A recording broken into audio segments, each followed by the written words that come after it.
Sandra, can you do that? Yes. You can read only, no? Yes, just Yenaksharam. no, I Yes. can I can sing it in rhythm. Please. I'll try. Yeah. Yenakshara sama manayam Samam adhi Nai. Yes, yes. You start, we'll samamnayam. repeat. We'll repeat. Yena charasamam nayam Yenakshara samamnayam adhigamya maheswarat. adhigamya Gamya Maheshwara. See maheshwarat the meanings. Adhigamya maheswarat. Krishnam. Yes, please tell. Krishnam. krishnam Vyakaranam. vyakaranam protam Proktam. Tasmai. Krishnam tasme Vyakaranam. Proktam. protam Tasmai paninaye namaha. tasme paninaye namaha. See, just like we sing songs to remember things. We sing shlokas so to remember things. So many things that can be remembered when it comes to a poetry form. Okay, so this is how salutation prayers are given. So next is sutras. Please read the sutras next. Yes, start. Are you on? I need to. I on. I Yes. need the screen. I don't Please remember read. them. Deepa, please. I on. Yes. Rilak. Aon. Aouch. Haivarat. Lad. Yeah. Yam. Yes. Yamanayam. One, Mananam. one, one, one. Ya, ma, wa, ra, nam. Five nasals. Ya. Ma. Na. Na. Ma. Ma. Yes. So five nasals are there, no? Ya, ma, ra, nam. Yes. Then Yes. Jhabhagya. jhabhaiya. Jhabhaya. Cha, cha, cha, cha, ya. Jhabhaiya. Yes. Jhabhaya. Ghada, dhas, Ghadha. dhas. Dhasha. So these five are fourth. Yes. Jabagada Dasha. These are the third letters. Kha. Pha. Cha. Cha, tha, Ta. Tha. tha, Cha. Ta. ta. Tava. Tab, tab. Tava. Finally, is iti. Kapaya. Kapaya. Yes. Sha. Sha. Sara. Hal. Yes. Iti. Maheshwarani. Maheswara. Sutra. Maheshwarani. Ah. Sutranya. Na. This Sangya. samgya. Sutrani, This. share the sandhi, sutrani, anadi, sangyarthani. If we split the sandhis, able to get the meaning of the words. Sutrani, anadi, sutranyadi. Okay, sandhi, yakuyonachi. Sutrani, anadi, e o, become ya. Sutranyadi, it is there. So in sandhi, the words are joined, no? When we split, we get the meaning. Sutrani. So iti Maheswarani Sutrani. These are the sutras obtained from Maheshwara. So Maheshwarat Agata Maheshwara. Sutram is neuter, that's why plurally Sutrani. So Sutrani is a neuter form. So that's why Sutrani. So Maheshwarani Sutrani, adjective. Anadi, Anadi. We are talking, look, this Ana, Pratyaharas. There's a Sutrani, Anadi, Sutrani, Anadi. Sandhi is applied here. Panini has used the Sandhi rules within the Sutra itself. So to read the Sutras of Panini also, we should know the Sandhi. So, Anad Sutrani, Anadi Sangyarthani, Sutra Nanadi Sangyarthani. Okay? So this is how the words which are used with Sandhi, that is very mandatory, or say you can say common feature of Sanskrit language, that every word used, whether it is in poetry or prose, it is shortened, becomes a short form by joining two things together. Sandhi makes very simple to remember things and to understand the word combinations, so that in the short word we can explain in Ona Sutrani, Anadi Sandhi, so becomes Sandhi. Esa Mantya Itaha. So then today, so this is what actually the basic, because if we remember, if we know this, it is also how to pronounce, the words which are pronounced. See all this nama, nya, ma, wa, na, nam, we have to split. So that five nasals we should know. There are ka, kha, ga, ga, wa, cha, cha, so five vargas, no series. So each one has a nasal. So we have nya, ma, wa, na, nam. Many times we drop this wa. So we say Nyamananam, but O is silent. But O is very much there, Kaka Gaka O. So Nyamananam Javaya. Okay, so now with this, we'll start with our today's. We wanted to learn more about the this what we are continuing with the Vakya. So yesterday we had seen what Vakya means, what are the basic requirements. So minimum two words, that is soup and thing. That is why what do we got? Karta and Kriya. So these are the basic two things that is required, basic two elements, that is two units that is required in making a sentence. That is what one is subanta, another tinganta. One is noun, another is verb. And the semantically or syntactically, they are called subject and predicate or karta kriya. So karta kriya relation is something very, very universal. What they say, subject predicate, we say karta kriya. So the relation is because anything that we speak always in relation to the x is related to y. Unless there are two things, two elements, we do not have any communication. Because unless if you want to talk something, so it must say what, who is doing what. So that is why subject predicate or karta kriya, or we say uddeshya vidheya in poetics, in the literature. So these are the meanings, the concepts, that these are all what is talked immediate constituents in the structuralist grammar. Because they say everything should be joined together. From that you will know the x is related to y. But it is not always true. The relation doesn't mean it should be always together in physically, but semantically, say mentally, they are always together in this. That's why we have used the word upapada. Upapada does not mean it should sit side by side, but it can be related only, direct connection, x related to y.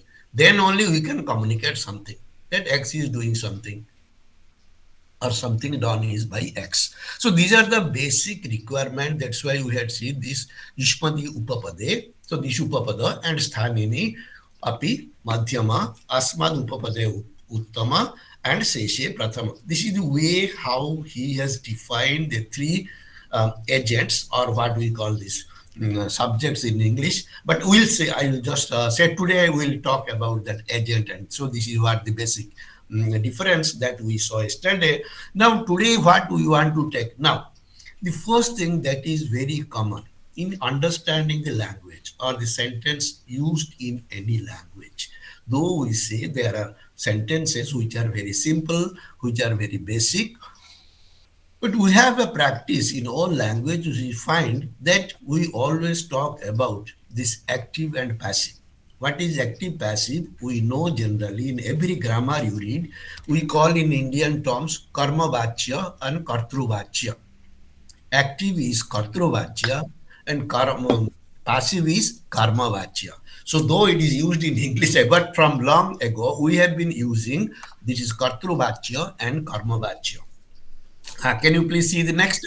So what is this kartruvachya, karamvachya? So these are a basic, semantic difference. Sorry, it is a syntactic difference. What is syntax? Now here you see that even there are two, but the meaning is one. Active, passive, though there are two construction, two types of sentence we get, but the meaning remains same. So what is the difference between them? The concepts are very important, as I told you, syntax. Why? How sentences change. Why sentences change? When do they change? When people are using the sentences, you get sometimes pairs. So Ram is reading book, the book is read by Ram. So there are pairs which represent one meaning, but used in a different way. Now, why? Is it just like that? Is it in one language?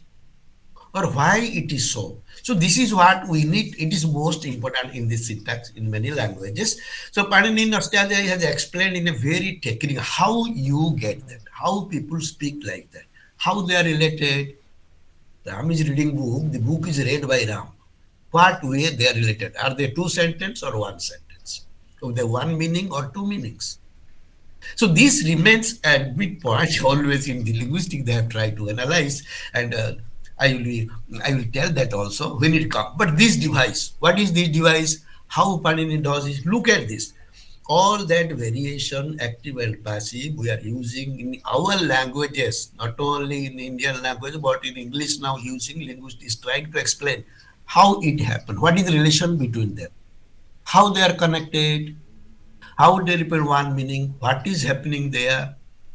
So Panini has, just see, whether it is in English or any language, it is there. See the Panini's technique. He says these both the sentences are same. Both the sentence convey one meaning, but in two forms. Now, how they are related? So there, Panini has used the word that just like for finite verbs, that is thing pratyas, they are used only when they are introduced or they are replaced by law, la desas. Lasya, we had the sutra. For finite verbs, lasya is the starting point. If la is not there, thing cannot be used directly to the root. I had told you.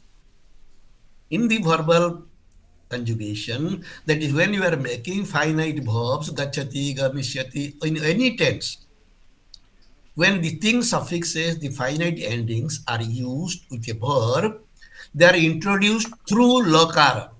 If la is not there, then you cannot add ti directly. So we start always with the bhu plus la, that is lat, lit, etc. Then in the place of la, we bring the ti. So the thing suffixes are called the substitutes of la. They are called la desas, lasya adesas.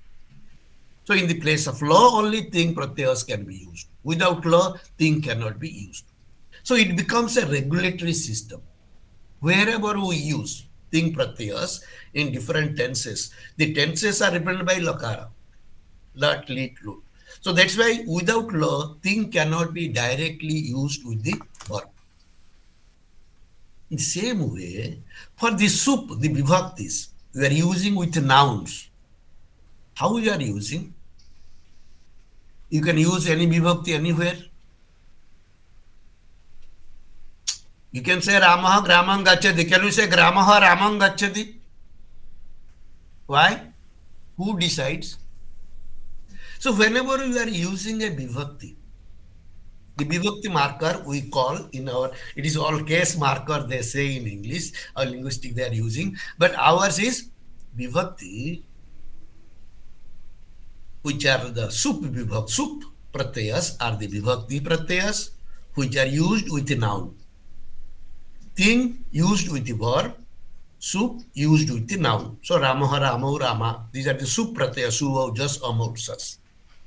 So when they are used, when this vibhakti is decided, when do we use prathama vibhakti, when do we use ditya vibhakti, anywhere we like. So grammar tells that nothing happens arbitrarily. Everything is regulated. It is a system in which a particular form is coming or one sentence related to another sentence in a particular way. So there are ways. There are certain techniques. So there is a close link, but the link is expressed or communicated by some technical term because that cannot be used in words. So relation between active and passive, it can be understood only by using a technical name or say give that when how they are to be related. So there the concept is given is anavihite. It is 231 Vibhakti Sutras. There are around 73 sutras. That is 2312 to 2373. All the Vibhaktis are given. The first, all these Vibhaktis are controlled. So it is a Adhikara Sutra. In this sense, any Vibhakti used in a language or the nouns, sub Vibhaktis, they are always controlled or regulated by this word anavihita. Now, why you need this? So, if you take this, so I am going to explain this word anavihita active passive construction is only understood, can be understood only by this one word anavihita. Okay, so that I will give examples now. So here use anavita, it regulates the voice system. So what we get karamvacha and kartruvacha, how they are related? So it is the word, this is coming that this anavihita word is used in sutra. So first, what does it mean? So by making that, how do you get this? Now, as we told in the lakara laha karmani bhava, the first he has classified the verb roots into sakarmaka and akarmaka, which we get in, we had there no the laha karmani bhavecha akarmakebhya. Previously, we have done under thing. Things are used in the sense of karma, kartari, karmani, and bhava in active, passive, and stative senses. Impersonal passive means stative also. Okay, so state and action. There are two ways. When there is an action, you get this kartari, karmani. When there is bhava or passive or state, we get kartari and bhava. So this way, the sentences has been analyzed in one sutra laha karmani there. So here, now how when you use karmani, when you use kartari, how do we know this? So this sutra anabhihite gives a clue or allows the vibhaktis to be applied in a right place.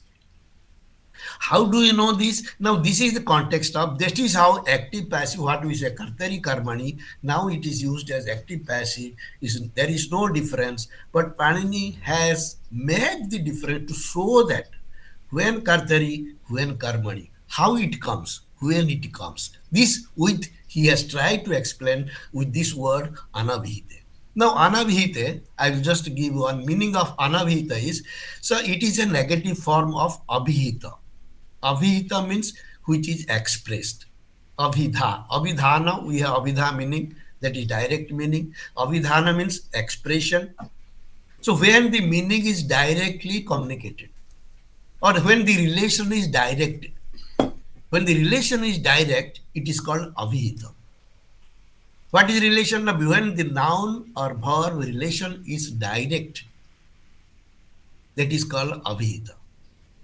You are using now in linguistics, those are using direct case, indirect case. It is used in a different nuance, but not how Panini's system gives a direct connection between with the help of the vibhaktis. So in the first sentence, if you take this Ramaha Gramam, can you just separate, split it? Ramaha Gramam is a separate word. It is just joined here. Please separate. Deepa, if you can. Ramaha Gramam Gachati.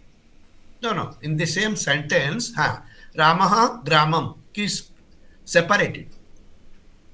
Ramaha Gramam Gachati. So what is happening here? In this sentence, the suffix is ti. Okay?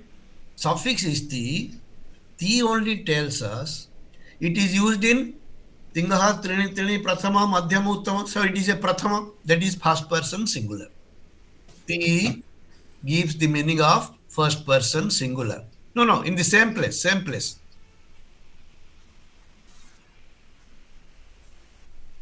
Previous one. No, the same sentence. Example. So here, wait. So here only, Ramaha, Gramam, Gacha. So now how a sentence is formed? Where is the controlling? Where is the system? Now in this, that is specific in Sanskrit, that the vibhaktis are very transparent and clear cut. And the vibhaktis are used in a logical manner. What is logic here? How do you say it is correct? Now in this sentence, ti is first person singular. As you know, tiptaschi, siptasta, they are prathama, madhyama, uttama, ekavachana, dvivachana, bahuvachana. On that basis, ti represent the first person singular. Now since ti is singular, so this singular number is reflected in Ramaha. It is also su, Ramaha, su aujas, no, su prathama vibhakti ekavachana. So this number, the samanadhikarana, yesterday we talked. So there is an agreement between the verb and the noun, that is Ramaha here. So in a sentence, the agreement is there, but the agreement takes place between two nouns only, or one noun and the verb. There are many nouns, but all do not agree with the verb in a sentence. Only one noun agrees with the verb. That's why Ramaha, so whichever agrees, it gets Prathama Vibhakti. So because Ti is there expressing the Prathama Vibhakti Ekavachana, so whichever noun takes Prathama Vibhakti, it is the direct reflection that it is Rama is Karta. So Karta Kriya Sambandha is Samanadhikarana. It is grammatically.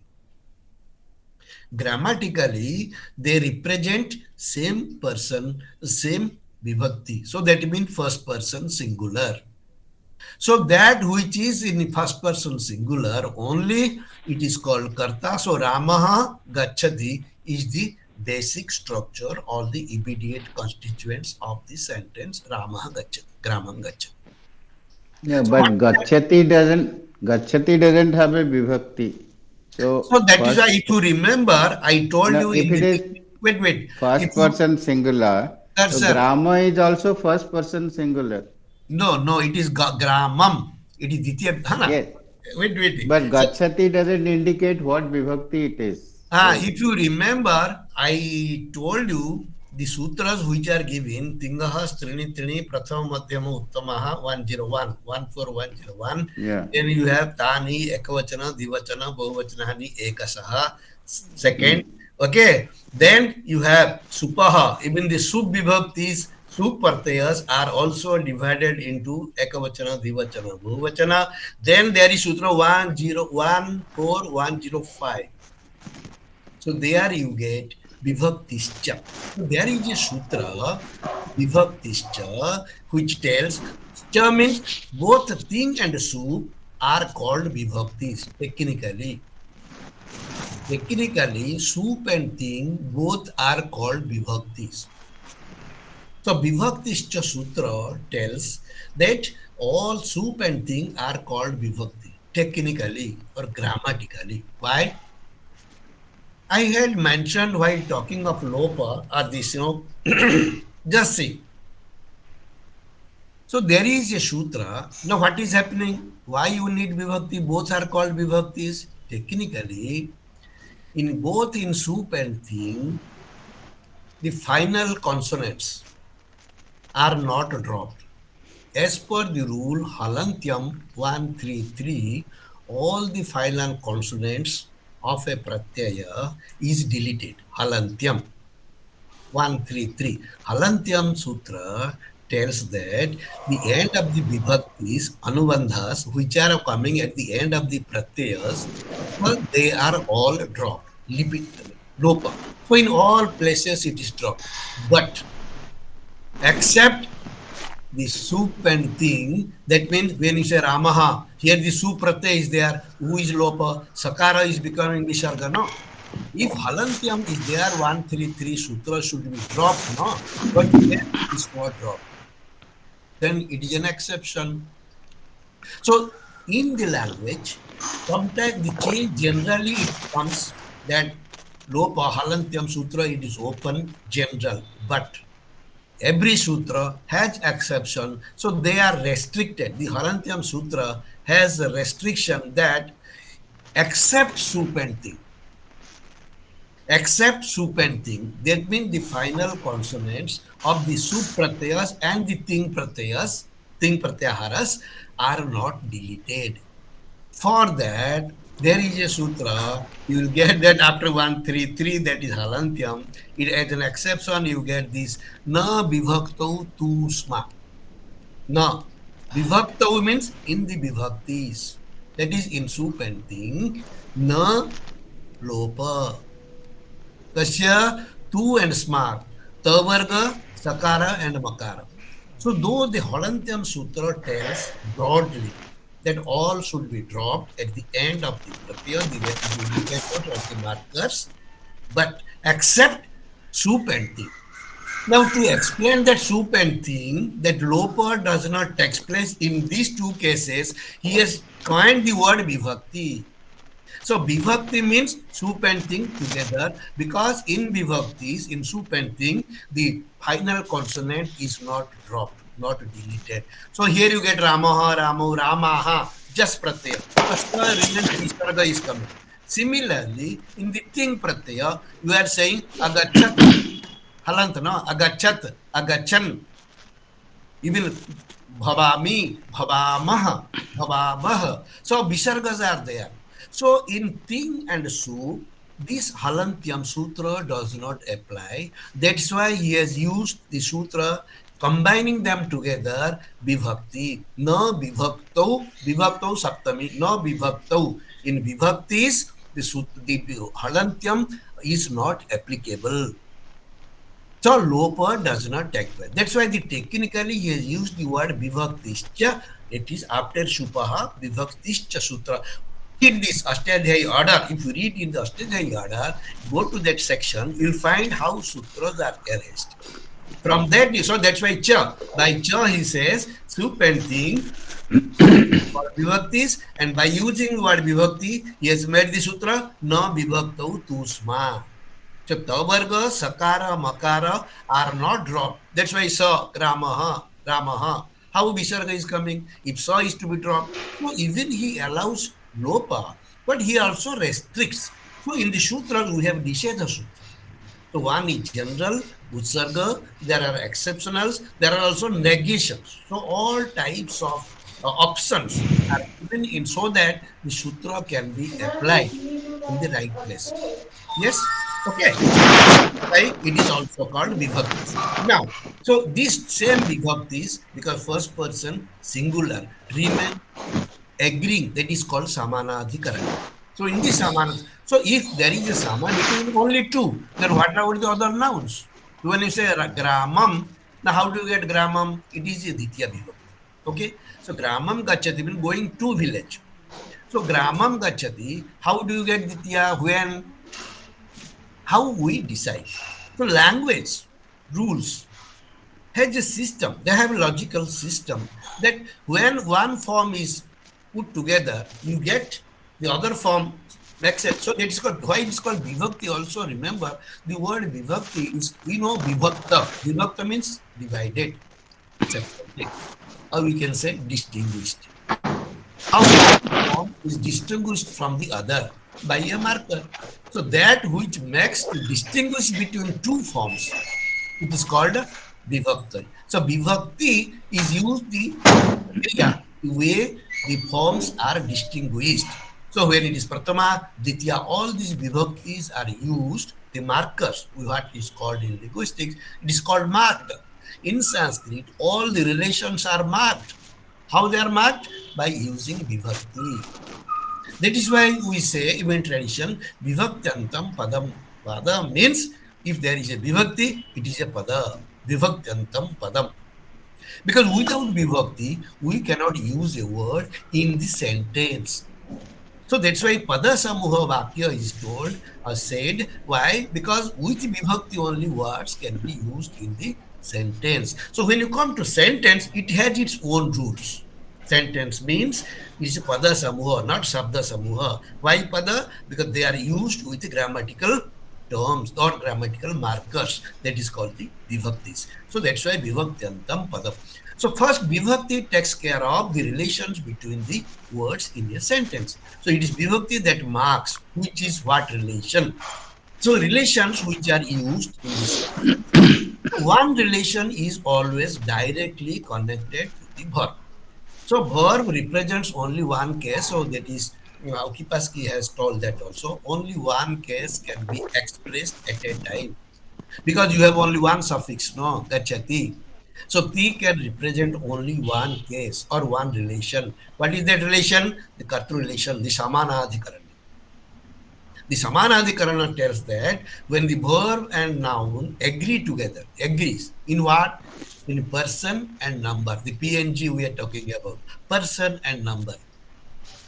If the person and number are same, then that is called the agreement, and that is called the karta kriya or agent and the verb. So in this case, so if both they are only in agreement, what are the others?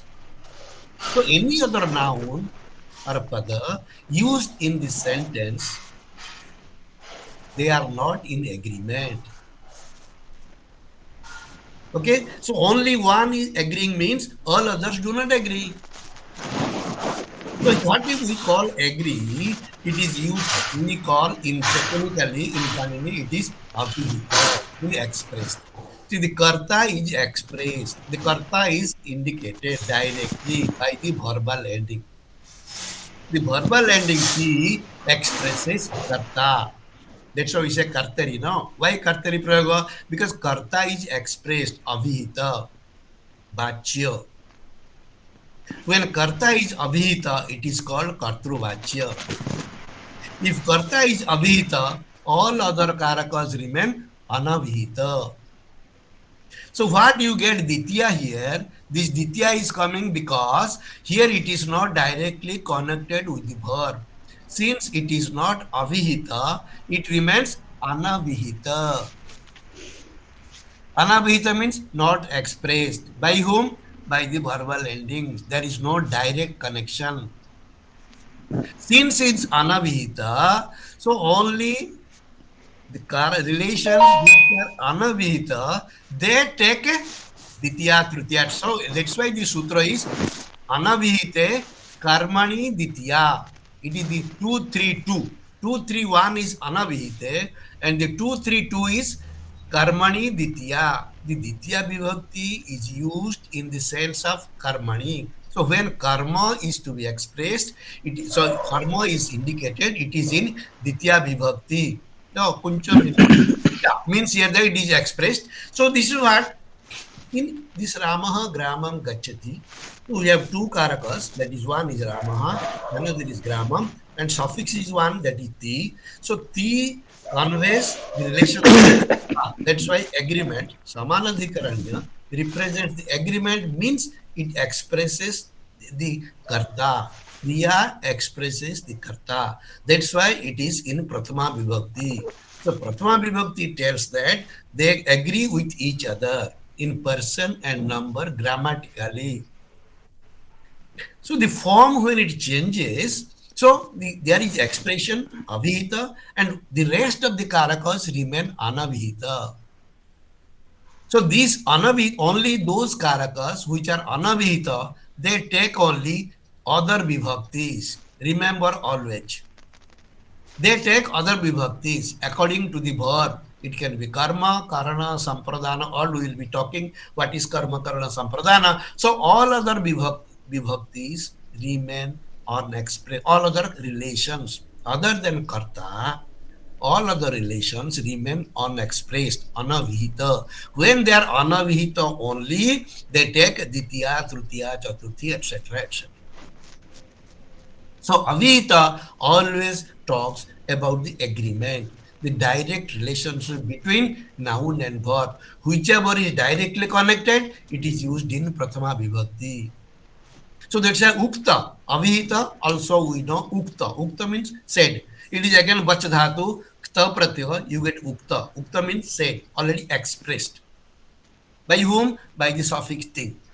Ti expresses karta or karma. So ti represents, ti is a suffix which any verbal ending, that is finite ending, ti, taji, etc. They represent always the which agrees with the verb. So when there is a direct relation, any relation which is directly connected, it is expressed. Expressed means avihita, ukta. When it is not expressed, you get other vibhaktis. So yesterday, I think Satpati sir was asking, what is this subject and agent? This problem came in English only when they were explaining these active passive constructions. What is happening in English? What is active? Ram is reading a book. Oh, the example given by Fillmore, who wrote first case grammar in 1968, he wrote the case grammar. There he was explaining, he took a set sentences. I will take some time to explain that, what case grammar did. So when Fillmore in 1968, so he wrote that when you are using sentence, how to distinguish between subject and adjective? Is there any difference? So in English, they make the difference always, subject and they use two words. Why? No, his example was, first he gave the examples. Ram opens the door with a key. Okay? Ram opens the door with a key. These are his sentences. Then he says, Ram opens the door, the key opens the door opened. Ram opens the door and key opens the door. Are they same or different? Ram opens, key opens.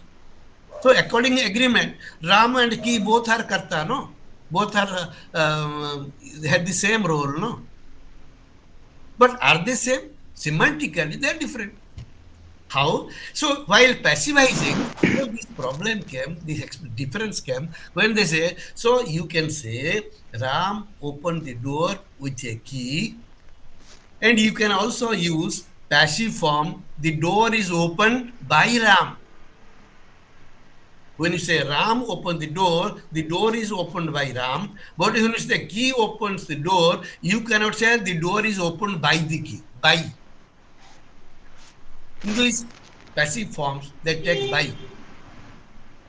If it is used by, then it is a passive form. We call Karana Tritiya, the same Tritiya Vibhakti. So this is difference between by and with. You can use, so they say, so what he said that Ram can be passivized. So Ram opens the door with a key. The door is opened by Ram with the key. But we cannot say the door is opened by the key with Ram. It is ungrammatical. The passivization is allowed, he said, only if the subject is animate. Animate means human being. So he said an agent should be an animate being, human being particularly. He is trying to explain that. And only passivization takes place if the subject, that is that animate being who is the subject can be called agent, and which is inanimate, it is subject. So when say key opens the door, here key is subject. If Ram opens the door, Ram is agent. A distinction between animate and inanimate was made by him to explain these active-passive constructions. But in Paninian system, this difference is not there. Whether it is active or whether it is animate or inanimate, makes no difference. Why? Now everything can be a subject. Everything is karta. So that is why when we will come to Karaka, I will explain what is karta. He says swatantra karta. He defines all relation. It is not only saying karta, karma, karana, sampradana, but he also defines what is karta, what is karma, what is karana. These are also defined by him specifically in the Karaka section. I will be taking next week. You will see what Karaka was and to languages. So this was the controversy when it came to animate, inanimate, active and passive. So they wanted to make the difference, but in Paninian system, it doesn't make any difference what is inanimate. Everything is can be an agent. So that will show that in when you come to character. Now here, how the mechanism developed by him is that when you say Rama Gramam Gachati, so Ti expresses one karaka, so that is the karta here. So Rama, that's why it is Kartruvachya. Karta when it is Gupta by the verbal ending. When the suffix Ti tells about the karta or karma, we will understood here. Ti expresses karta, they are directly connected. That's why it is in Prathama, Ramaha. And what is not expressed, it takes other vibhaktis. That is, where it is gramam, it is ditya vibhakti because it is not expressed. So what is not expressed, it takes other vibhaktis. So here in this case, grammar being not expressed by the verbal ending, it takes ditya anavide karmani ditya. See that he has not only simply described the case relation, but also used prescribed specific vibhakti for that relation. Karmani ditya.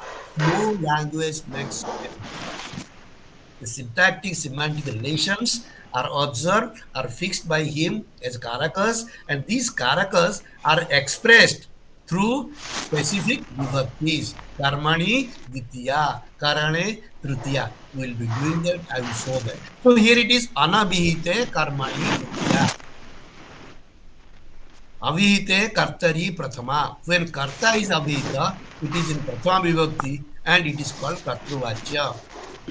So correspondingly, if you want to make karma is expressed directly connected with the verb, the second sentence stays. So when karma is expressed, it takes prathama. Gramaha gamyate. So suffix here is te.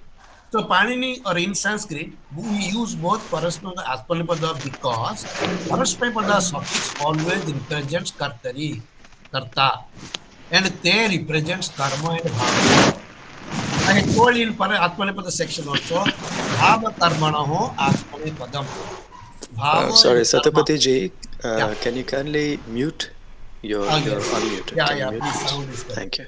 Satpach. So the question is the Parasmaipada and Atmanepada. Why two? The Parasmaipada suffixes represent Kartari. They are Kartari. Parasmaipadam. Yes, separated. Sutras. I have given there. Bhava Karmanaho Atmanapadam. Atmanapada suffix is used for Bhava and Karma. So here the te is used for karma. So te itself indicates that it is a karmani. That means this suffix expresses karma relation. That's why karma is in prathama. So gramaha gamyate. We do not change here this place. Fillmore said that what is the rule of persuasion? You have to shift subject to the with the by to the first position. Sorry, to the last position.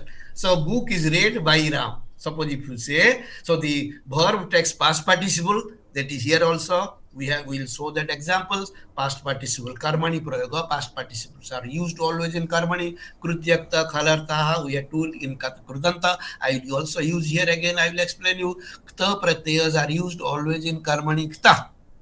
Pratyayas. So past participle is used always in the sense of karmani. Karmani means in the objective. The accusative case is marked. Ditya vibhakti is used to. So what we get here in this sentence, particularly active passive, the te represents karma. Since te is in karmani, atmanepadam, we get, so karma is expressed, that is gramaha. So what is expressed? It takes prathama. So gramaha gamyate. Now if you say, so that is why this prathama vibhakti is not a karaka vibhakti. Please remember that Panini has separated. It is only pratipadika. It represents only direct relations. Ramaha gachati, gramaha gamyate. We have also sthali pachati, the pot cooks. So we'll get many sentences which are used in both ways. That is, so this relation, that is gramaha expression avihita, says that abhihite prathama, ukte abhita, ukta also same meaning. Ukta prathama, ukte kartari prathama, anukte kartari. So we have kartari tritiya. When you are using, so that means prathama is not used in karta sense. As we know in all languages, in all our Indian grammars, they have written that the karta, what is used in prathama vibhakti is karta. But prathama vibhakti is not actually kartari prathama. There is no sutra in Panini kartari prathama. You can imagine here why this active passive relation, because it is used in grammatically and logically. He says karane, sorry, kartru karanayo tritiya. So karta is identified with tritiya vibhakti, which can be used in tritiya vibhakti, any person or object. It is only kartari tritiya. There is no kartari prathama. If you say kartari prathama, then here in second sentence gramaha gamyate. So grama should be again kartari, no? But it is not kartari prathama. It is actually karma. So prathama vibhakti is reserved for the stative function, for the agreement only. Agreement, direct relations. So karaka relations which are indirect, they are represented by different vibhaktis. Karmani ditya, karane tritiya, sampradane chaturthi, apadan. So the karakas and vibhaktis are given linked by separate rules, vibhakti rules. I'll be talking to them. After talking karaka, we will talk also vibhaktis because these are the basic core, the centrality of syntax. The syntactic semantic relation only is represented by Panini's Karaka theory. That we'll be taking separately next week. Here only I am explaining the sentence structures.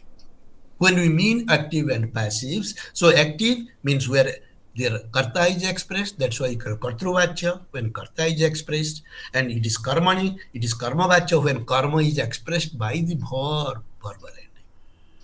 That's why ukta, anukta, avihita, anavihita. Panini used the word anavihite, so there, from that we get avihita, ukta, etc. by the tradition. The commentators have explained as ukta, anukta. So avihita, anavihita. Panini has used only one word, anavihite, in that sutra, which only regulates how vibhaktis or when and where to be used. So this is what how this kartvacha and karmavacha active passive construction has been explained. And since karma is expressed in the second sentence prathama, so karta remains unexpressed, anavihita. So anavihite kartari trutiya. So karta takes tritiya vibhakti only when it is anavihita, means it is not directly connected with the verb. It is directly not expressed by the verbal ending. Since te expresses karma, gramaha, so karta remains unexpressed. Since karta is anavihita, it takes tritiya. So all vibhakti is used. Anavihite karmani ditya in gramam. Anavihite kartari tritiya in ramena. So here karta becomes tritiya. Same relation is represented in two forms to understand, to indicate that. So there is a direct and indirect relations. So all cannot be directly connected to the verb in one sentence. So that means in one sentence only one karaka can be expressed. In Kipaski's book, if you read, Kipaski has very specifically, clearly stated that only one karaka can be expressed at a time in one sentence. Because one sentence only one finite verb, one ending. So one ending can only express only one karta, no? One subject. It cannot be more. So that means the rest of the relations or the case form, they remain unexpressed. So it is anavihita and avihita that regulate the whole karaka system. Here you can see this. The term avihita means here that which is expressed, and that is in Sanskrit sentence when the verb is finite endings like thing they themselves. This is what I have given the some meanings. You can read and understand. So this is agent kata. Hence the agent takes su in the nominative singular in agreement with the verbal ending. So this prathama vibhakti is described by separately 2-3-46 under vibhakti rules. 2-3-46 tells you pratipadika linga parimana vachana matre prathama. Prathama vibhakti is used to pratipadika. What is pratipadika? As you told, the nominal ending, nominal roots to nominal basis, pratipadikas, the nouns. The nouns first also is used in the language for their own state. Suppose you say, Brukyaha means what? So, Brukya means a tree. So, we understand the meaning of the word by ending a vibhakti. So, pratipadika means it represents its number, linga, parimana, vachana.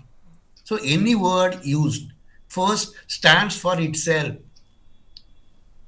So the vibhakti, prathama vibhakti always is a first vibhakti. It is a prathama vibhakti is always a, that's why it is a not karaka relation. Without verb also you can say, no, brukyaha, ayam balaha, this is boy.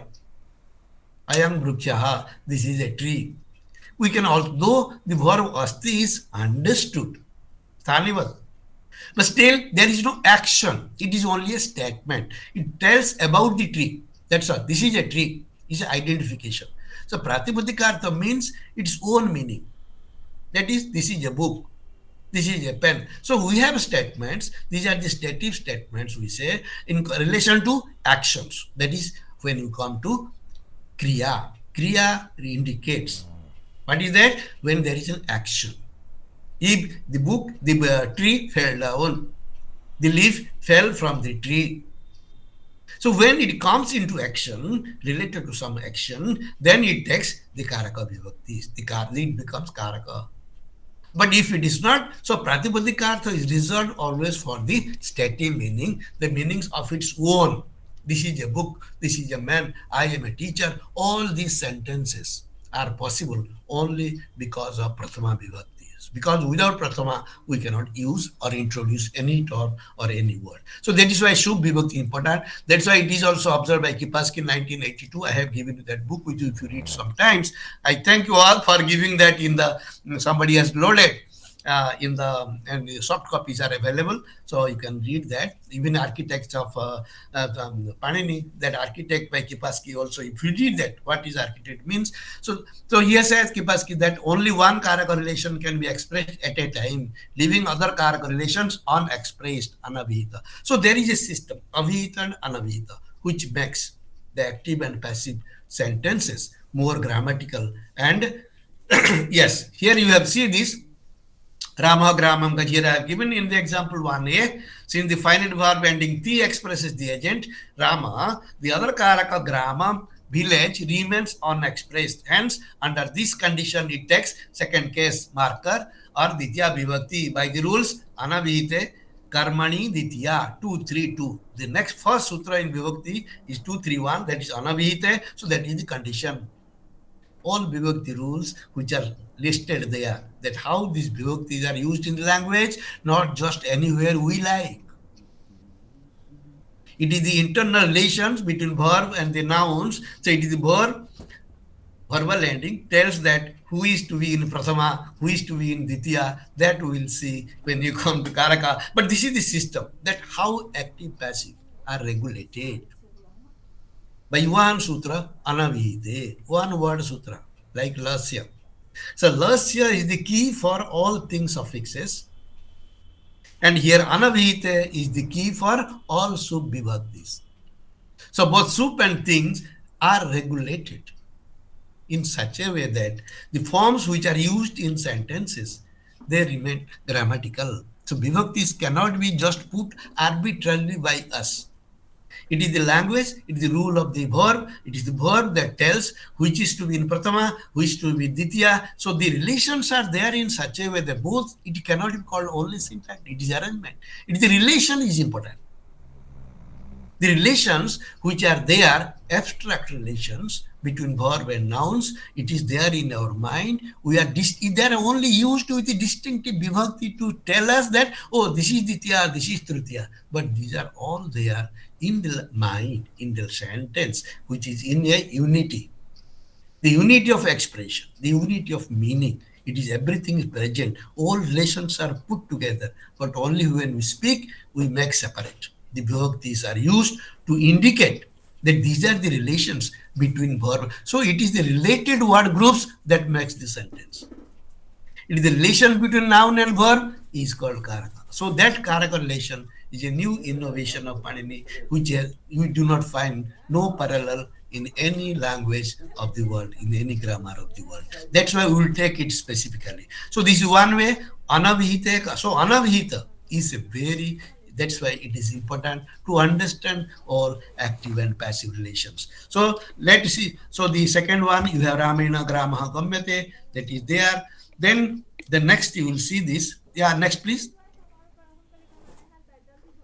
I given some examples. So now when you say avihita, so there are certain suffixes which only expresses karta and karma. It is not only thing. It is Katyayana has pointed out that the expression or the relation between verb and noun is expressed not only by thing, there are also other suffixes like krut, adhita and samasa. Because these suffixes which are used to form nouns and things, they are also expressive of karta only. How? Because we know the kartari krut suffixes are used in the sense of karta. This way, and krut also, another section is there, I had mentioned there, krutya. If you see our chart, krutya means krut for kartari in general, but krut has a section called krutya to distinguish karma and bhava, object and the, that is karmani and bhava. These two meanings are also conveyed by, that is called the krutya suffixes, that is karma and bhava. I will give an example. I have given you kartabhyaha, kataha, like that. So here you get krutaha, kata means the mat is made. Because it is ta pratyaya, it is kartari. So though it is krut suffix, it is used in some karmani. Here karma is expressed. That is kataha, text prathama, and kataha krutaha. Krudha tukta pratyaya, krutaha means done. Made.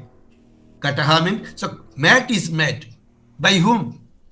Karta is understood that way. So here it is only agreement. Prathama. So it is expressed. You get Pratipadika Arthe Prathama. Ukte Prathama. Anukte, Tritiya, Chaturthi, etc. Anavihite, Tritiya, Chaturthi, etc. Avihite, Prathama. Ukte, Prathama. Whichever is expressed, by whichever means, whichever pratyas, it takes always Prathama. That's why you see Krutaha, Kataha, the mat is made. Gataha, Gramaha. So he will say like that. So Tadita also we have Satyaha. Satikaha means Satena Kritaha, purchased for 100. So the Tadita itself also, this is the Pratipadika. Similarly, Samaso here, Praptam, Udakam, Gramam. The Grama, village, reached with water. That means water is available in the village, or the canal goes to that end of the village. So you identify village which is connected through a canal or say water channel. So this is how Krut Tadita Samasa. So these are the four ways: Ting, Krut, Tadita, and Samasa. All these four forms for suffixes or for technically they represent Karta. So Karta is expressed avihita only with these suffixes, and they are used with the Prathama Vibhakti. Only when the other Karakas, even Karta, not expressed anavihita, we take a Tritiya Vibhakti. So that is how active and passive are explained by one rule, anavihita, and all the grammatical sentences or the structure that we find in languages used are controlled by one rule, anavihita. Okay, so this is what active passive is so much important, and how technically Panini has solved and explained without any doubt, leaving any doubt.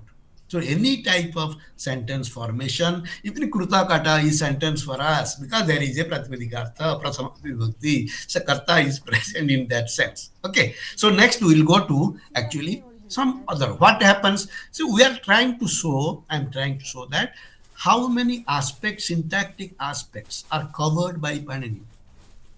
How it is complete, to what extent. Now let us see the next. Yes. So we know this. Every language we are using causatives. Now, how do you use causative? So we look at this. So there is everything that is described in Panini's grammar, in Sanskrit particularly, he has taken the root of inflection, that is suffixes. For any grammatical sentence or sentence meaning or sentence structure is explained or controlled by the suffix only. There we saw ti, krut, all are suffixes only. Here in causative, he has a suffix called nit suffix. Nit suffix, so there is a sutra called hetu maticha. It will come after tat prayojaka hetu. Hetu is also called karta, hetu karta. That is which are causative now, which causes the action. So hetu karta will be talking in the karaka, but in that sense, so hetu maticha, he says that when it is a karta is hetuman, so you take the cha means also you take the Prathama Vibhakti. We will see these examples. We will get the prayojaka. Nit suffix is used in the sense of hetuman, causative. When something caused by somebody, that causing is used in hetu, and hetu we get the Tritiya Vibhakti will get. So here you get when the causative send hetumati is to be explained, the suffix. Example is giving now, Devadattaha katan karoti. It is as per this, it is a kartruvachya. That is Devadattaha karoti. So ti expresses karta, so that's why it is kartruvachya. And what is doing? Katam again, ditya, because it is not directly connected with the verb, so that's why katam karoti. Now, if you are making a causative, what we do? Now, yagyadattaha devadattam katam karayati. Suppose you are not able to do something, you are asking somebody to do something now. So the same work is done through somebody. In Oriya, we have, I think Hindi also is there, karna or karana. Oriya maybe we have karuchi, karauchi, which kari karau thau we have in Bhagavata, tobinu anya gati rai. So there are structures, the formation, word usages, so nicely. Karauchi, karana. What is this karana? Because he is not doing directly, he is doing through somebody. This is causative. So he causes somebody to do. So Devadattaha katam karoti, Yagyadattaha Devadattam. So katam karayati. So the karoti becomes karayati. So whenever you get causative, the form is patati patayati. Chhatraha pustakam patati. Adhyapakaha chhatram patayati. So patati patayati. पढ़ाना हिंदी में पढ़ाना हमारा भी पढ़ा उची. In all every language you will find out how these causative forms are used. What are these causative forms? Why you need? Who told you? Linguistics only taught us, or we had these because these are the structure or the semantic level of sentences, the semantic differences between sentences, which all sentence basic is kartari. But when it is used, causative, negative, all these are only semantic expressions, variations in the forms, it coming through and accountable with the help of suffixes. That's why Rich tells about kartari. So yagyataha devata. So when yagyata becomes subject, so devadatta becomes karma. So he is asking devadatta to do the work. There is a sutra also, Gatyartha Karmani. So there is a sutra. If Anikarta Salo. So Anichi is Panini use the word Ni and Ani. Ani means Ni means if Nijanta. If a karta is used in Nijanta, so he takes the verb takes the form. The verb gets. So why you say Nijanta? Now Na indicates their Vriddhi Acharniti. So if Nich suffix is there, the Dhatu gets Vriddhi. That's why Kru becomes Kar. I have shown. So anyway, look at this, how it is derived. Kru plus Nich. Dash mark indicates it's a bound morpheme because it has no independent. It is used with Dhatu only. So Kru plus Nich and Prakriti Prati relation is always in concatenation way, that is in the fixed order. So then because of E, we get the Kru become Kar. Because of Nichi, Nijanta, or Niti. So then Buddhi, so then we get Kari, then again you come to the Prathama. So all these formations, verbal roots, whether Nijanta, Sananta, I will be giving you that. So what happens? Once they become Dhatu, it becomes another Dhatu. Then again they are derived according to Lot, Lit, Lut, all Lakara wise. So like Bhavati, so here Kare, it is Kari, then it becomes because of O, Ti, like in Lat Lakara. So you get Kare, Ti, A Guna to express Ardhat Koyo, Kare plus O plus Ti, like Bhavati. So this, because of this Guna, A, again it is H-O-Y-O, so Karayati.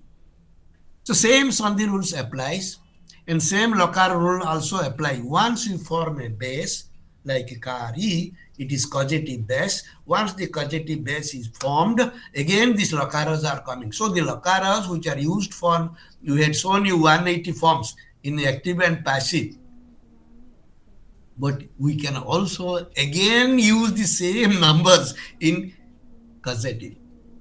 Same 10 lakaras, 90 forms each, can be explained with again this Nijanta forms. That is when it is come to Nijanta. Karayati, Karayataha, Karayanti. So like that, we Karayat, Akars. So we have. So that's why how it is a generative in nature. One suffix generates the forms in same way, same principle, Lasya. Then Tivadaya comes. So you get like Gachati Bhavati, you can also use again Karayati, Karataha, Karayanti, Karayasi. So like that, we need not learn them by heart. We can only apply our mind. That the rule is same. It applies only to different bases. So Nijanta, we say this because the Nich Adanta Dhatus also take lakaras accordingly. Only the formation is different. That is, Kru plus Nich, you get Kari.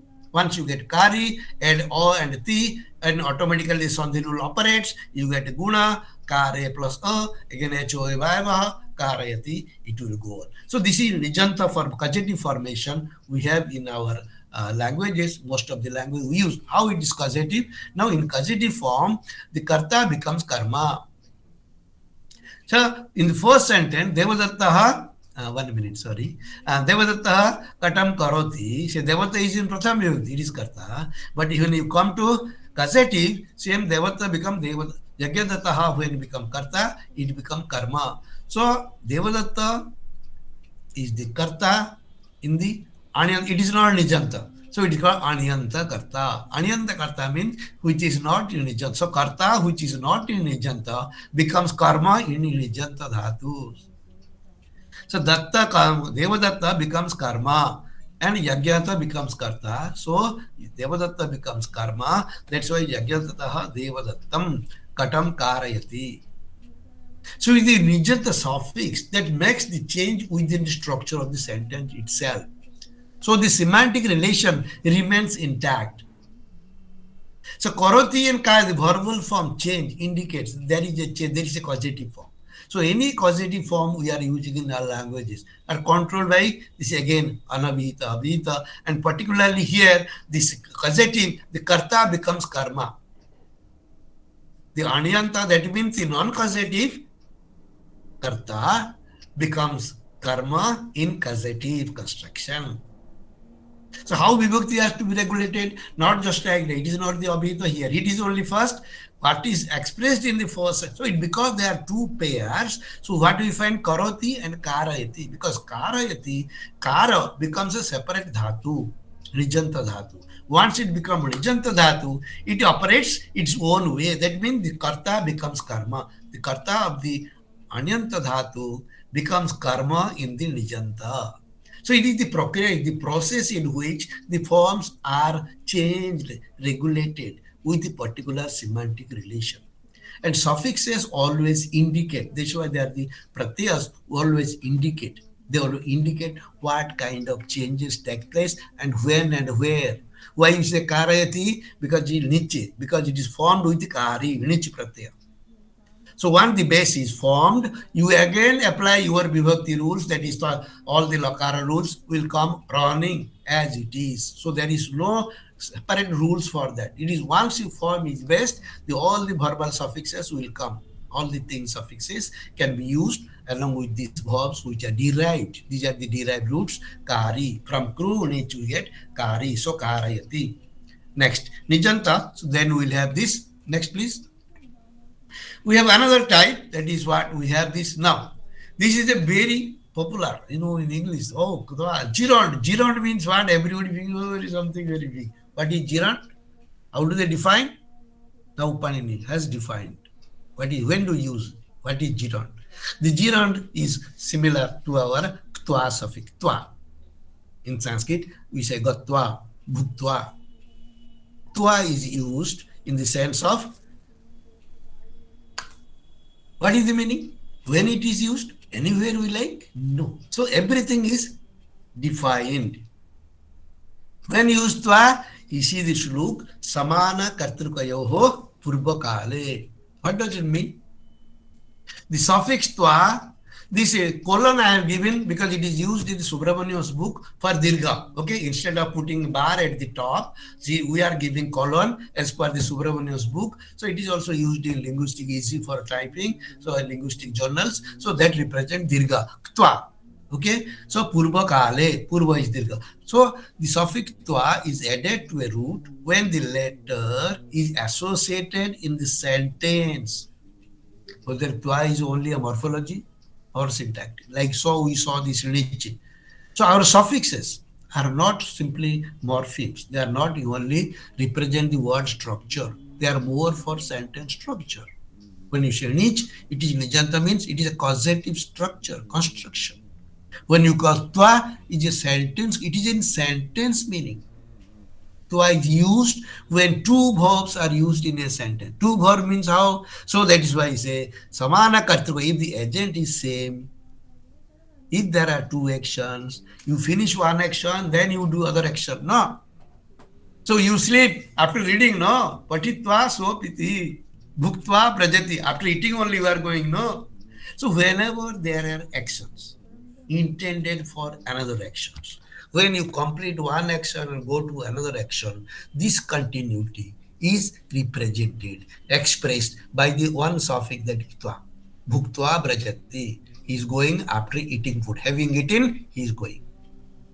Patitva sopiti. Having read his lessons, he is sleeping. Krutva gacchati. After finishing his work, doing, having finished, complete. is going. So this twa suffix which is added to the root, this is called infinitive suffix. It is not finite verb. It in contrast to finite, you get person, number, and gender. That's why it's called finite ending. We call it Samapika Kriya. In Odia, we say. In Hindi also, if you read this, you will find this terminology we should try to know and understand. Samapika means completed. Finite endings are called Samapika because the action is completed. He is going. He is eating rice like that. But in this, Bhuktva, having eaten, he is going. What he says that it is called the infinitive suffix. Sorry, it is called the gerund. I'll come to infinitive later. This is gerund because it only simply is that after finishing one action, you are doing another action continuously by the same person. Samana kartruka. If the karta is same for both the action, then the first purva kala means the first action, purva and para. So bhuktva brajati, eating his example, devataha bhuktva brajati, having eaten, devadatta goes. This is prohibited in a sentence like yagyadate bhuktavati gachati devataha. This is another construction is there. Now how do you derive this? Bhudhatu tva pratyay, you get bhuktva. Now look at this, tva represents or describe a sentence where more than one verb is involved and performed by the same person. Same person. That's why samana karta. If one person does the action simultaneously, continuously, that relation, that meaning, that is the oneness, immediateness is conveyed by the suffix only tva pratyaya. So bhuktva brajati, krutva gachati, patitva sopiti. If a different karta, then that's why the difference karta means, so yagyadate bhuktavati gachati devata. So devata is going after jagyata finished. So there is different kartas. So that's why there twa is not added, twa is not applied. So twa is applied only when the same person does two actions at a time, continuously. So bhuktva brajati, krutva gachati, all these formations. And these are all used in our languages. See, the tva pratyaya is used. It is a ardhatuka suffix. It is not thing. It is not sit. Since it is not thing or sit, it is called ardhatuka. Ardhatukam sesha. Thing sit sarvadhatukam, ardhatukam sesha. I had given, read the sutra sometimes in the PPTs, it is given. So what is happening here? What is important here? Now, bhuktva, because of tva pratyaya, it is kit. Because it is kit, bhu does not get guna. Wherever there is a kit pratyaya, kit prohibits guna. Kingiti cha, 115. So what is guna bruddhi is allowed by certain suffixes, but these guna bruddhis are prohibited in certain condition. Kingiti cha. That's how we have also bhukta, bhudhatukta, ikta pratyaya. So past participle is ikta, not ta. Though ta is used in the language, but Panini managed ikta. Why? Because grammatically, when you are using bhuta, as per the rules, it should get guna. Like bhavati, no? We are getting guna there. But in bhukta, it is no guna. Or bhuta, it is no guna. Why? Ikta suffix, because it is kit, guna. So there are both the form. Bhu is there, bhava is there. How do you explain them? So this explanation between the formal changes is explained or say controlled by these anubandhas, it letter. That's why kit and git. So bhuktva, that's why there is no guna. But there are certain roots where the tva pratyaya or any ardhatuka suffix, to ardhatuka say it parade, bhavati, bhavishyati. They take the ilagama, ikara. That's why we have patitva. Patadhatuk tva pratyaya, we get patitva. What is happening? Pat and tva, we get idagama. E is coming because of tva. And this E, so in the modern languages, I have observed, it is my thing, in our languages, particularly in Odia, even sometimes in Tamil also, what happens, this infinite, so this jiran suffix is represented with ikara. Padhi. So when we say patitva gachati, in Odia we say padhi jauchi or padhi. So padhi means padkar in Hindi. Hindi padkar. In Odia it is padhi. E. This E represents this form, the ikara of agama of patitva. This is grammatically shows that it is a suffix that is used to represent the same meaning, but only vibhakti's lopa takes place in other languages. So that is how the twa suffix take idagama in patitva, because here it is ukaranta, bhu, ajanta. In part, it is halanta. Because it is atanta, you can say patitva. So that's why idagama is there, you get it patitva. So this is way how twa suffix is used. It is called the general construction, how Panini has taken care of the sentence types, how by using the word twa and defining as samana kar, when you use samana kartrukayoho purva kale. Okay, so next I'll give you the next is actually coming the infinitive. Next, the tumun suffix. Yes, please. Oh, so next is actually tumun suffix. Suppose we have the examples like gantum ichhati. So when you say gantum ichhati, so what it does mean? Tumun and nul. This is called infinitive custom. Why infinite? Because here there is no finite ending and it represents. It is a continuity. He wants to do. He is going. Gantum Bhuktum ichhati. He wants to eat. Gantum ichhati. Tumun pratyaya. And tumun and nul, both the nul we get aka, we get pachaka. Pachaka means what? Gayaka means what? So when you say gayaka agachati, what does it mean?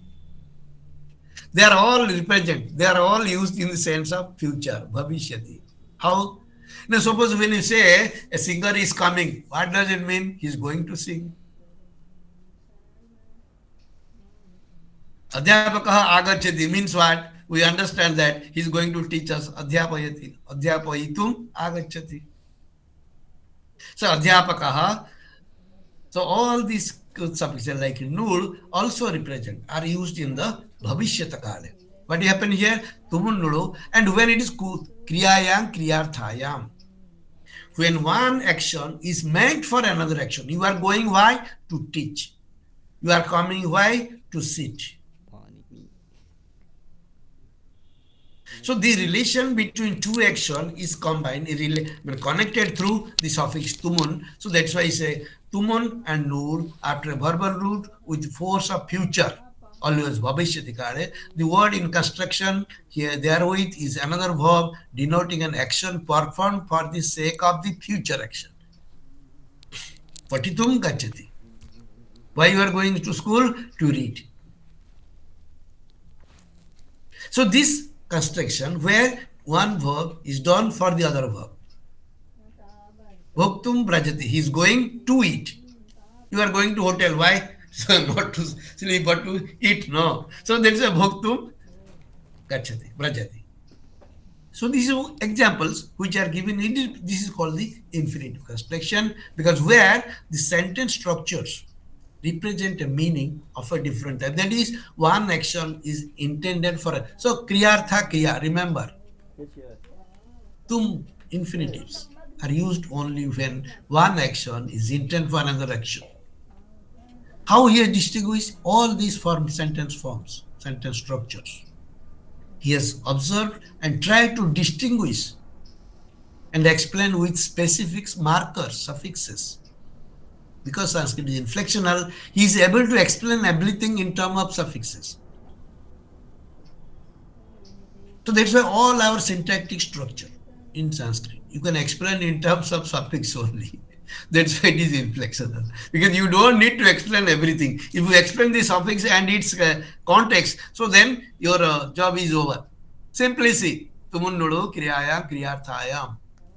You know when you just one vakya. The vakya is understood by itself.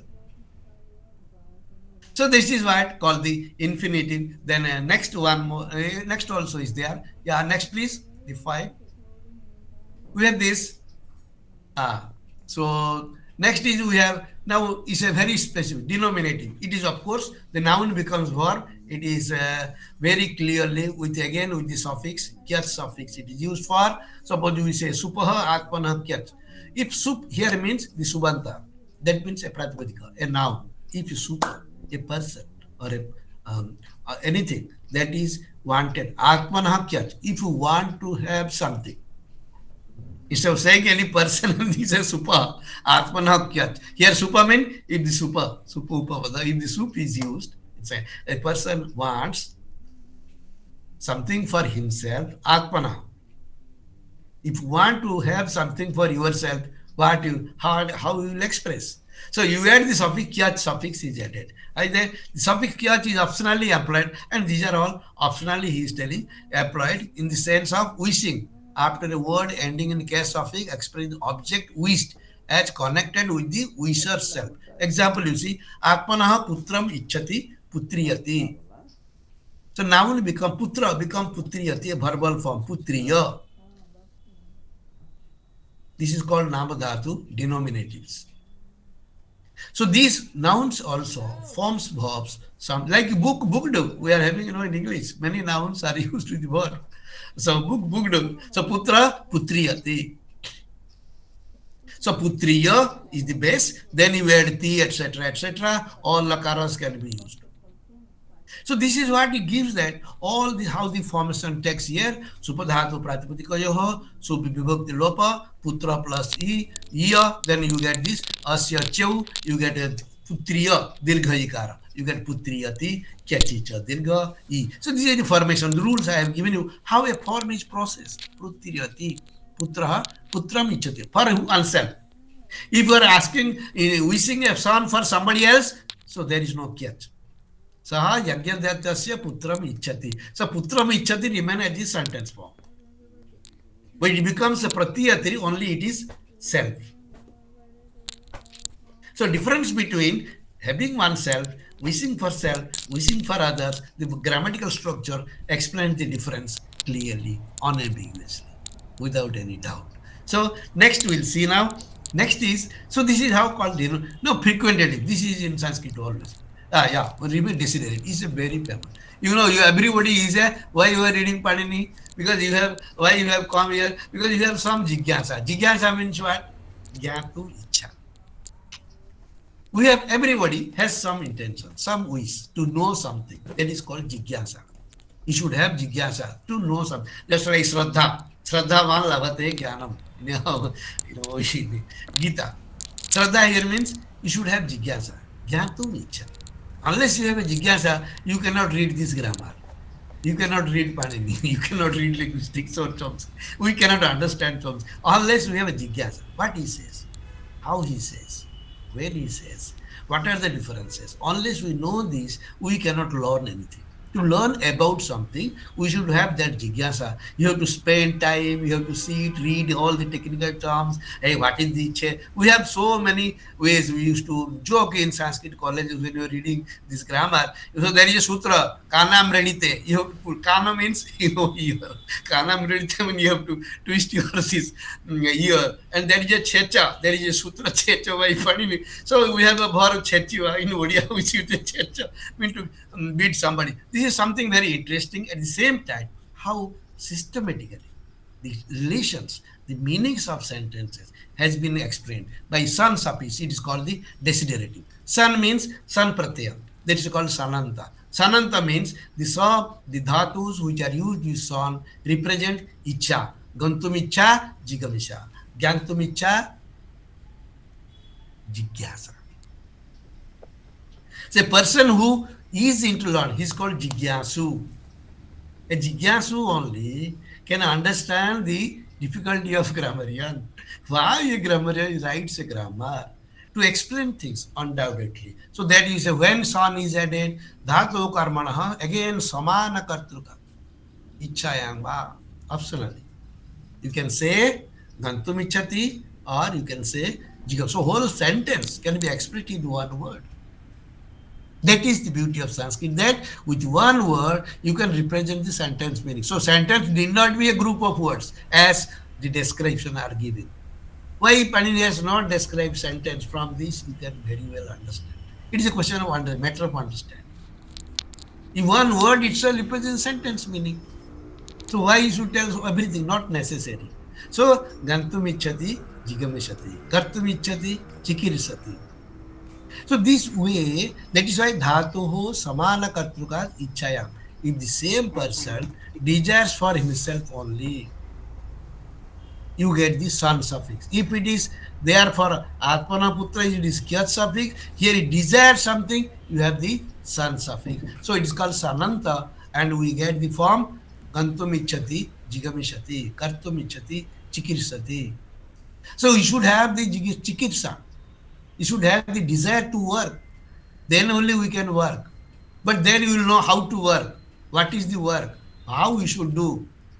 So neither we have chikirsa nor jigyasa. We are simply reading our things without knowing why you are reading, what is there to be read. So people ask, why should we read grammar? Why should we read Sanskrit? Why should we read English? So there is a need, there is a jigyasa, there is a what you call chikirsa. Unless we have, we cannot understand the system that is running, continuing why for 1,000 years. So everything has a system or everything that human mind understands. It is not that because Panini wrote we should understand, not necessarily. But when we have doubt, when we want to know something very clearly, correctly, logically, scientifically, to say it is a science, grammar is a science. So we have to explain how science is, what is science, how it is science. It was always a question, debate always in the art subject. The science sir is there, physics professor. In colleges, whenever we write political science. Political science, why political is a science? How it is possible? So other politics is a science. So the question always we used to ask, this was always discussed in college, whether logic is a science or the politics. In art subject, everything is considered to be science also. Because in Sanskrit, we have the Shastras. Shastra is only scientific analysis of any topic, whether it is Nyaya or the Mimamsa. So that is why the Shastra is important for us, that they are analyzed systematically and scientifically. So decidative suffix tells you that so the form is only, base is formed, chikirsa, you get kru plus son, and whenever son and young, two suffixes are used, dhatu gets ditya, sanyongo ho, sutra is there, that wherever there is, that's why kru, you get chikirsa, kru, shan, kir, san, all sandhi rules again applies, san, you get chikirsa, making, want to do. Sorry. Let me 1 minute. So next, please. So this is how I call the Sananta, and that's why then call the Yanganta again, frequentative. Suppose you are going to doing some work again and again. Why? But there are certain works you need to, just like Veda Pathas, you have to do repetition. If you repeat, then it gets stuck in the mind. Oh yeah, this is the word coming. So repetition always is called, we call, so we instead of giving Nahisha Yananta, yang means suffix is added with the verb to express the meaning of repetition. Dhatoho ekacho haladehe kriya samavihara. Kriya samavihara means when you do an action immediately, again and again, or repeatedly. The suffix yang in the sense of repetition of the act comes after root having a single vowel and beginning with a consonant. So papachyate, pachadhatu. Pacha means to cook. He is cooking again and again. So papachyate, because he is not able to get the thing properly, so that he is cooking again and again. So it has, you can interpret in any way, but the again and again, papachyate, dhatu gets the toa, then we get the pacha, pachyate only in the atpanapada, and papachyate, it is in the, again used in the, what do you call it, frequently, in the when young is eating git, because of git, dhatu gets atpanapada. Anudhata gitam atpanepadam. So when atpanepada prakarana is there, what is atpanepada? Which dhatu takes atpanepada? When it is atpanepada? So it is also explained there in this. That's why the suffixes are used in such a way which will indicate that because young, it is git. Because it is git, anudhata, if it is git, anudhata or git, you get atpanepada. That's why papachyate. Pachyate. Yeah. Next, please. I think so. We'll try to so it's called the frequentative. So replacement of the satru and sanat also is there. So pachamanam pasya. So one who is doing dhavantam pasya. Dhavantam mrugam pasya, which is running, the state. of action. That is also used in the lot lakara. We use satru and sanach. So gachantam balakam pasya. So you see the person, boy who is going. So these satru and sanach pratyas are also used. So and what see the type of actions, the way the sentences are structured, used in the language with meaning differences are explained by him by specific rules. He has not left anything that we can say we have another variety which is not there. That shows this adequacy, the completeness, to what extent he has covered. Though he has not defined sentence, defined its types and its structures with semantic relations in his own way, in systematic way, the grammatical sutras which are formed by, used by him. Why so many sutras? So why 4,000? Why not less? So it is a question whether you can reduce. But see the necessity. Prayoga anusarana, the prayogos, usages are important. As they are used, he has tried to account for it. He has given the account that how sentences are used in different meanings, in different forms, and how still they are grammatical, how they are logical. So he has given the sutras in such a way that giving the condition, samana kartrukaya. That is they call samana adhikarane. So here you give the lata satru sana to aprathama samana adhikarane. When there is samana adhikarane, the same person is used, so then you get this satru pratyaya. Gachat, gachan, gacha, we say no. Gachan, sorry, say dhavat aswat, dhavan aswat patati. So he fell down while running from the running horse. How it is. So there are usages which are in action, or you can say that the action partnership, that is why everything will come to karaka relation. We are going to take how these relations are, how many are there, and how sentences are formed in our languages with these karakas. Without karakas, we cannot use one vibhakti in our sentence. So karaka vibhakti relation is so close and inseparable. So karakas are expressed by vibhakti. So that's why karaka vibhakti is separately described by Panini. We'll come to 141. So 14, we have this suffix, that is karaka section, var for 23 to 55, only karakas, and vibhakti will be 231 to 2373. So we'll only explain. I will try to explain you what is karaka, how many basic only we'll try to explain in the next class next week. So this is very thick. So these are the sentence structures, syntax, what we call how Panini has handled and described to account for the variations in the meanings of the sentences, different structures along with their formal variations and semantic changes. He has tried. So it is both syntactic and semantic. It is mostly you find the suffix is important. This way, Sanskrit words are morphosyntactic. They are not mere morphology or syntax. It is both. It gives the verb form, at the same time, it gives the syntax meanings. The sentence meaning is always in one word also. We can get the meaning of sentence. That's why the Panini did not feel that I should define sentence. How to define? It can be anything, but it is all vibhakti. The vibhaktis, wherever they are used, they represent the karaka relation. There is karaka means that is sentence.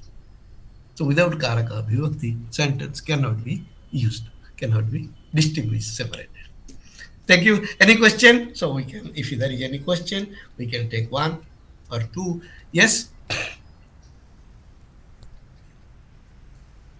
Yeah.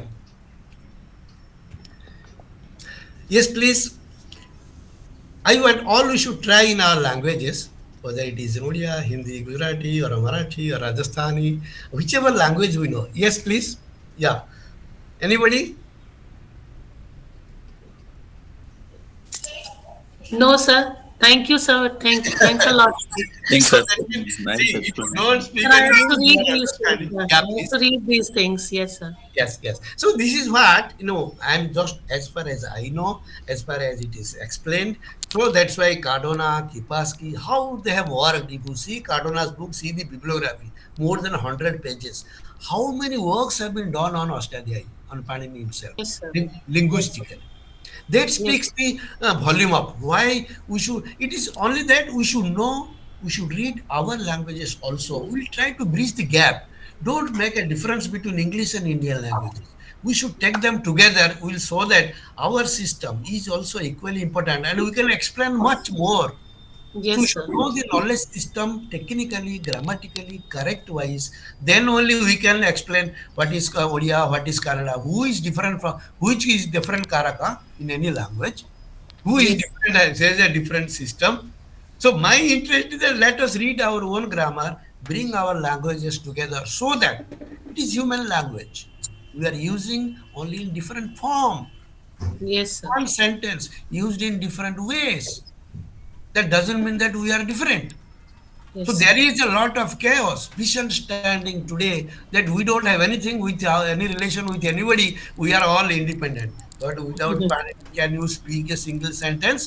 Can you Yes, sir. explain? So that is what required to understand the importance of our tradition. They were not intended for only Sanskrit. They were explaining how languages are generated, why a generative grammar, how Panini's grammar generative. We should know the nature of a grammar, what is generation, which is very important, and why linguists are studying Panini. Linguists are studying Yes. foreign linguists, but Indian linguists. Yes, sir. Yes, sir. Nobody reads because they are Yes. afraid. Foreign, sir. Yes, sir. So one may think badly, but I am very clear that our linguists, unless they read our Panini system, we cannot analyze our languages. So my Yes, sir. aim is we'll write a core grammar of Indian languages. Let us study, let us discuss, analyze, so that we should present that all our Indian language. We have a core grammar. Yes, sir. This Caracas, so no, everybody claims, writes a separate grammar. Even recently, somebody has written Maulika Odia grammar, great scholar. But what Maulika itself is what? From Mula, it is Maulika. Now, how can you say it is different from Sanskrit? He claims my grammar is different from Sanskrit language. Yes, Okay, sir. so the word is used Maulika Vyakarana. Are Vyakarana, where you got this of the?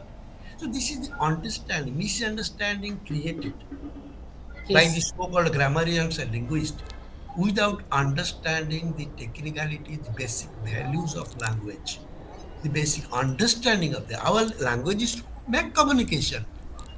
You are using and you are saying you are not connected. Which way? What you are talking? Yes, So sir. let us not misguide, mislead anybody. Tell the truth that we are one. Our language is one only. We talk one grammar and we speak in different vibhakti. So only vibhakti markers are different. So that doesn't mean that you are different. Yes, Okay, sir. you are different in Vibhakti. But in Karaka, who is different from Karaka? Which Karaka is different from you? Can you find out a Karaka which is different from Sanskrit or the Panini system? So let us see. So next week we will study also Karaka. So once we study only, we can compare. So Karaka Vibhakti we will take next week. So first we will take Karakas, then I will take the Vibhaktis. Hope we should know first the totality of the grammar, different aspects of grammar, different syntax and semantics, how semantics is important for us. That only we should realize and important. That is what I am trying to present before you. Let us make our own understanding, then we can explain to others. Okay? Yes. Yes. Thank you. Thank you so Thank much. you, sir. Thank you, sir. Thanks. Yes. Thank you, sir. Thank you. Thanks. Thank you, sir. Thanks.